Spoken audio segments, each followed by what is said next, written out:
नमस्कार।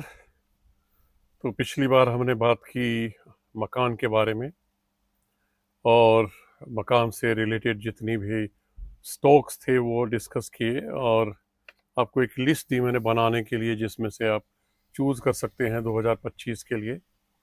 मकान के बाद मैं बात करूंगा आज रोटी की। रोटी का मतलब एफएमसीजी, और एफएमसीजी के लिए मैंने चुने हैं 11 स्टॉक्स, और इन 11 में से आप 5 कंसिडर कर सकते हैं, क्योंकि मेरे विचार से अगर आप पोर्टफोलियो बना रहे हैं तो उसमें 20% हिस्सा कम से कम एफएमसीजी का होना चाहिए, 20 का कम से कम 20 फाइनेंस और 20 एफएमसीजी होना चाहिए। तो इसमें जो स्टॉक्स मैंने लिए हैं उनके नाम बता देता हूं मैं आपको। सबसे पहले आईटीसी। आईटीसी बेहतरीन स्टॉक है, बहुत बढ़िया डिविडेंड पेइंग कंपनी है। और टीटीएम जो इसका है 12 ट्रेलिंग मंथ का जो पी है वो 28 का चल रहा है, 470 का भाव है। बुरा नहीं, अगर थोड़ा डिप और मिलता है तो बेहतरीन आकर्षक वैल्यूएशन हो जाते हैं।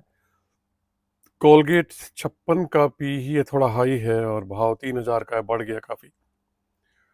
नेस्ले का लो पी है 64.8 का, डिविडेंड बहुत बेहतरीन देता है और 2230 के करीब का भाव है इसका, कंसीडर किया जा सकता है ये भी।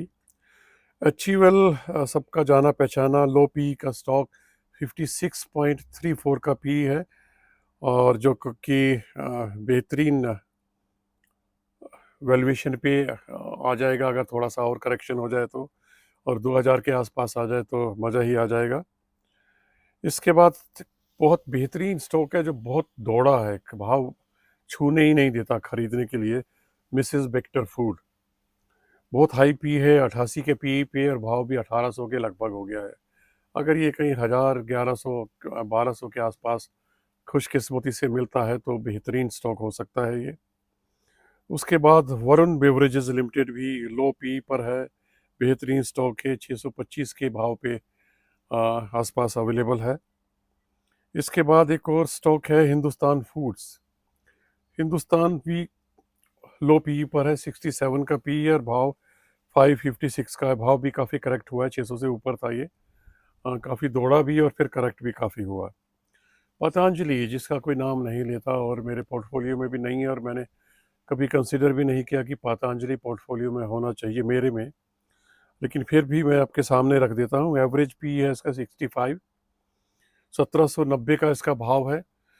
बाबा रामदेव जी ने कुछ अनाउंसमेंट तो किया था शायद कि वो 5 आईपीओ लाएंगे, लेकिन उसके बाद मामला गोल मटोल हो गया और उसके बाद कोई आगे से कोई रिएक्शन, कोई अनाउंसमेंट या कोई और अच्छी न्यूज़ भी नहीं आई है जिसके लिए हम आगे देखें, लेकिन फिर भी अगर आप चाहते हैं इसको कंसीडर कर सकते हैं।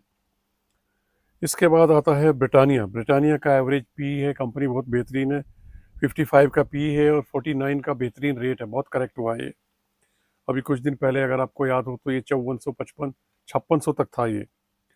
उसके बाद गोदरेज कंज्यूमर भी बहुत बेहतरीन स्टॉक है, लो पी पर है, 1250 का रेट चल रहा है। अगर ये भी 5-10% करेक्ट हो जाता है तो एक आकर्षक बाई बन जाता है। और लास्ट वाला है टाटा कंज्यूमर। टाटा कंज्यूमर का एवरेज पी है 80 का, पिट चुका है काफ़ी, अभी राइट इशू भी आया था, 940 का भाव है। तो अगर इसको भी आप कंसिडर करना चाहें तो आप इसको भी देख सकते हैं। कोई इन्वेस्टमेंट एडवाइस नहीं है, आप अपनी स्टडी कीजिए और उसके बाद अपने फाइनेंशियल एडवाइज़र से सलाह लीजिए। लेकिन अगर कोई मुझको कहे तो इनमें से कौन कौन सा खरीदा जाना चाहिए, तो मुझे लगता है कि मुझे मौका मिलेगा तो मैं आईटीसी और नेस्ले, एचयूएल और गोदरेज कंज्यूमर, ये इस वक्त खरीदूंगा। अगर कुछ और करेक्शन आ जाती है, और एक वीबीएल, वरुण बेवरेजेस, ये मुझे लग रहा है कि अच्छे स्टॉक हो सकते हैं, लेकिन और करेक्शन आने पे मेरी निगाहें मिसेस बेक्टर पे ज़रूर रहेंगी, ये ज़रूर चाहूँगा। हालांकि मेरे पोर्टफोलियो में कुछ शेयर्स हैं, लेकिन अगर और गिरता है भाव किसी तरह से, मेरे भाव पे 1000, 1100, 1200 तक आता है तो मैं फिर और कोशिश कर सकता हूँ। आईटीसी तो वैसे भी डीमर्जर भी ड्यू है और आगे बहुत बेहतरीन डिविडेंड पेइंग कंपनी है, तो आईटीसी तो इसलिए प्रायोरिटी रहती ही है।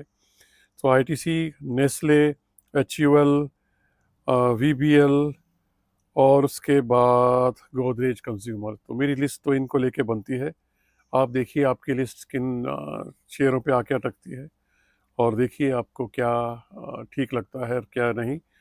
और इनमें से देखिए आप 2025 के लिए दिसंबर सीरीज से लेके अगली दिसंबर सीरीज तक इन स्टॉक्स को किन स्टॉक्स को जगह देते हैं और किन को संभाल के रखते हैं अगले दिसंबर तक।